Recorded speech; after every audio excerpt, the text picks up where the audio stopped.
Hindi ko naman akalain na Narito tayo ngayon upang matunghayan ang nakakakilig, napaka-sweet at talaga namang sobrang nagtitrending na love story ni Kuya Jomar at ni Ate Carla. Sa pagpapatuloy ng ating istorya ay pumunta muli si Kuya Jomar kila Ate Carla dahil may dala itong sorpresa para kay Ate Carla. Talagang bit-bit-bit-bit niya nga ang kanyang sorpresa kahit napapagod siya ay okay lang daw dahil gusto niyang makita na nakangiti si Ate Carla. ng puso ko ito.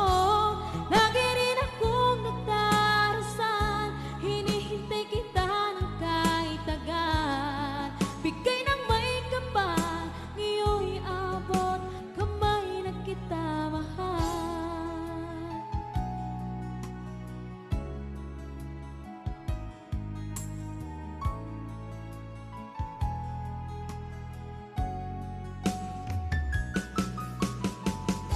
Ang nais ko laging kapiling ka, ayoko na muling nag-iisa. Pangantyan ka na sa piling ko o kay saya. At kung ano ako'y tanggap mo na, hindi ka rin nag-anilangan pa. Ikaw at ako'y hanggang wakas ay tayo ng dalawa. Palagi kang laman ang isip ko, laman ang bawat panaginip ko. Ikaw lang ang tinitibok ng puso ko ito. Lagi rin akong nagdarasal, hinihintay kita ng kahit agad. Bigay ng may kapal, ngayon'y abot, kamay na kita mahal.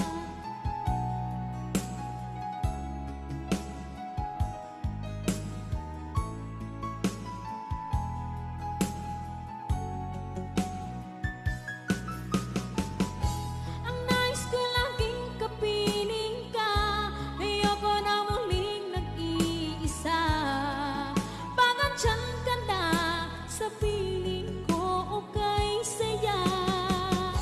At kung ano ako'y tanggap mo na, hindi ka rin nag-anilangan pa. Ikaw at ako'y hanggang wakas ay tayo ng dalawa. Palagi kang laman ang isip ko, laman ang bawat panaginip ko.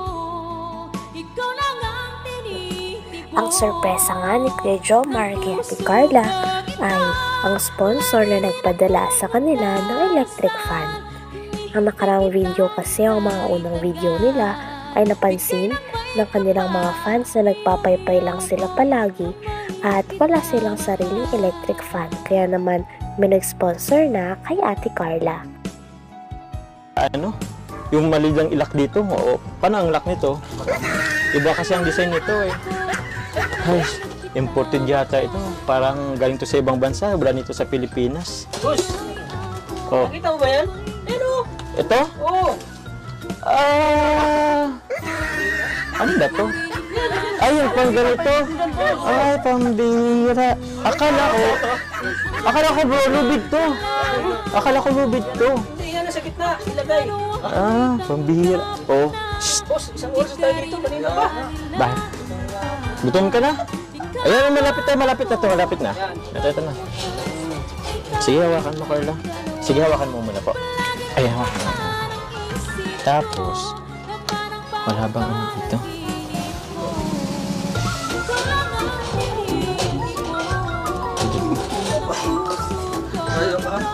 Teka. Hindi na ano. Ginaganito na lang ba to? Hindi ko talaga. Ayan. Sige nga, pahawak na. Eh, dito mo ilagay. Tapos, ganun ko ba talaga ito? Alam mo, asan si Papa mo? Teka nga. Paano ba ito, bro? Pwede naman na kayong umuwi na kung ayaw na maghintay. Ha? Hindi, madali lang ito. Ay na lang din. Teka. Taray ko lang ikabit ako. Naku, ang hira. Saan ba si Papa mo? Ang hira. Alam mo, feeling ko, Ngunit dismayado nga si Kuya Jomar sapagkat hindi niya nabuo ang electric fan. Medyo mahirap kasi itong buuin at hindi siya nagtagumpay buuin ito.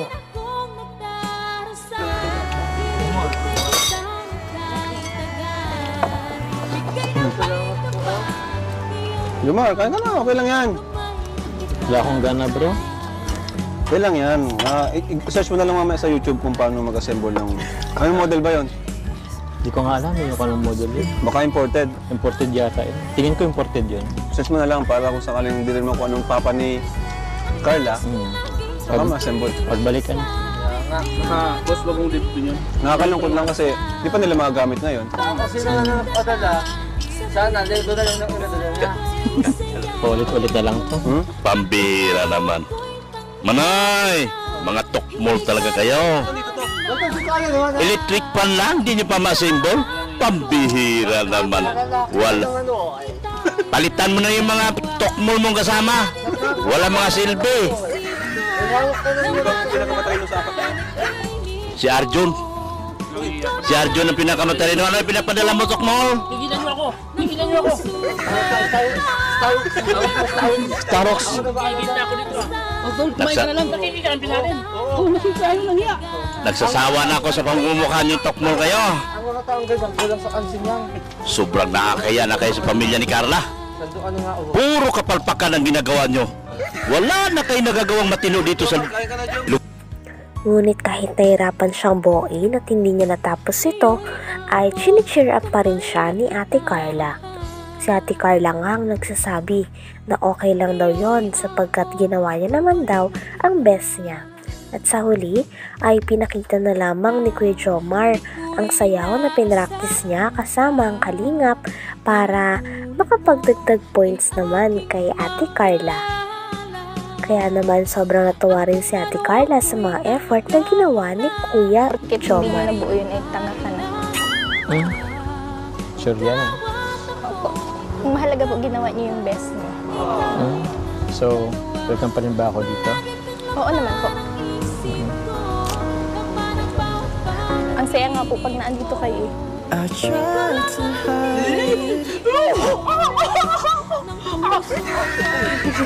Talaga ba? Masaya? Masaya na rin dito ako?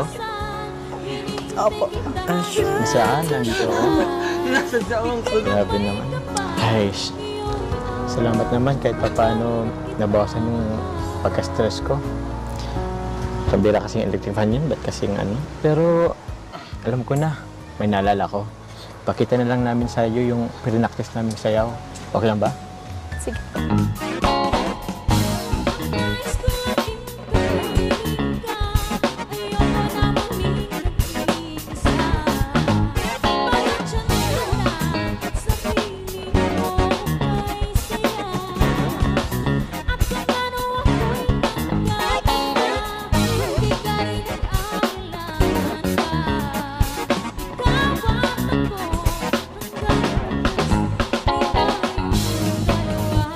Carla, para sa ito.